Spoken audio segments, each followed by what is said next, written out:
আসসালামু আলাইকুম এভরিওয়ান। আশা করছি সকলেই অনেক ভালো আছেন। আর আজকে আপনাদের মাঝে আরও একটি নতুন রেসিপি নিয়ে হাজির হলাম। আশা করছি আমার আজকের ভিডিওটি আপনাদের ভালো লাগবে, আর ভালো লাগলে অবশ্যই আমার পাশে থাকবেন। আজকে আমি কিভাবে সহজভাবে মজাদার উপায়ে পাবদা মাছ ভুনা করা যায় সেই রেসিপিটি আপনাদের সাথে শেয়ার করব। ভিডিওটি স্কিপ না করে অবশ্যই দেখবেন। আশা করছি ভিডিওটি আপনাদের কাছে ভালো লাগবে। চলে যাচ্ছি মূল রান্নাতে। আসলে এক একজন এক একভাবে রান্না করে, প্রত্যেকের রান্নার স্টাইল বা ধরন কিন্তু আলাদা। আমি এখানে কড়াইতে একটি প্যান বসিয়ে দিয়েছিলাম, আর তাতে পর্যাপ্ত পরিমাণে তেল দিয়ে দিয়েছি এবং দিয়ে দিয়েছি 1 কাপেরও বেশি পেঁয়াজ কুচি। পেঁয়াজটা আমি আগেই ধুয়ে কুচি করে রেখেছিলাম, সেটা আমি এখন দিয়ে দিয়েছি।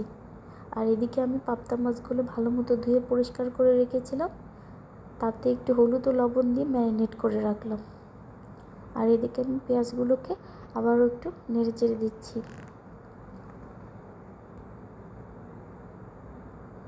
আর এখানে আমি অ্যাড করব টমেটো। এখানে চাইলে কিন্তু আপনারা টমেটোর পরিমাণ অনেক বেশিও ব্যবহার করতে পারেন, আবার চাইলে কিন্তু কমও ব্যবহার করতে পারেন। আমি ফ্রিজে টমেটো ফ্রোজেন করে রেখেছিলাম, সেখান থেকেই আমি 4 টুকরা টমেটো এখানে দিয়ে দিলাম। দিয়ে আমি হালকা একটু নেড়ে চেড়ে সামান্য পরিমাণে পানি দিয়ে দেব। পানিটা দিয়ে দেবো এই জন্য যেন মশলাটা পুড়ে না যায়।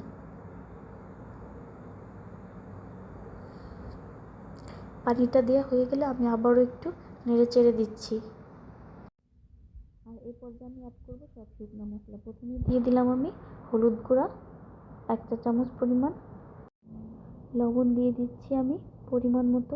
আসলে লবণটা যে যার পছন্দ অনুযায়ী ব্যবহার করবেন। আর এখন আমি আবারও একটু নেড়ে চেড়ে দিয়ে দিচ্ছি সব শুকনো মশলা। আমি এখানে দিয়ে দিচ্ছি ধনিয়ার গুঁড়া, মরিচের গুঁড়া আর জিরার গুঁড়া, সবগুলোই আমি 1 টিস্পুন করে দিয়ে দিলাম। এখন আবারও আমি একটু নেড়ে চেড়ে মশলাটাকে কষিয়ে নিচ্ছি। এ পর্যায়ে আমি সামান্য পরিমাণ পানি অ্যাড করব, যাতে মশলাটা পুড়ে না যায় সেজন্য। পানিটা অ্যাড করে আমি আবারও একটু নেড়ে চেড়ে দিচ্ছি। আর এখানে আমি কোনো আদা রসুন বাটা কোনো কিছু ব্যবহার করছি না। আপনারা কিন্তু চাইলে ব্যবহার করতে পারেন। আসলে সবসময় আদা রসুন ছাড়াও কিন্তু মাছ রান্না অনেক বেশি টেস্টি। আপনারা এইভাবে বাসায় ট্রাই করে দেখবেন।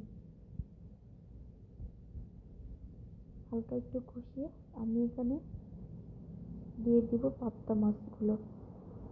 আমি এখানে প্রায় 4-5 মিনিটের মতো মশলাটাকে কষিয়ে নিয়েছি। এখন আমি দিয়ে দিচ্ছি পাবদা মাছগুলো। এখানে আমি 9 পিস পাবদা মাছ নিয়েছি। পাবদা মাছগুলো কিন্তু মিডিয়াম সাইজের আছে। মাছগুলো দেওয়া হয়ে গেলে আমি হালকা হাতে এগুলো একটু নেড়ে চেড়ে মিশিয়ে দিচ্ছি। এই পর্যায়ে আমি দিয়ে দিচ্ছি 5-6টি কাঁচামরিচ আমি মাঝখান থেকে চিড়ে রেখেছিলাম, সেগুলো আমি দিয়ে দিলাম। দিয়ে আমি মাছগুলোকে হালকা হাতে আবার একটু নেড়ে মিশিয়ে দিচ্ছি।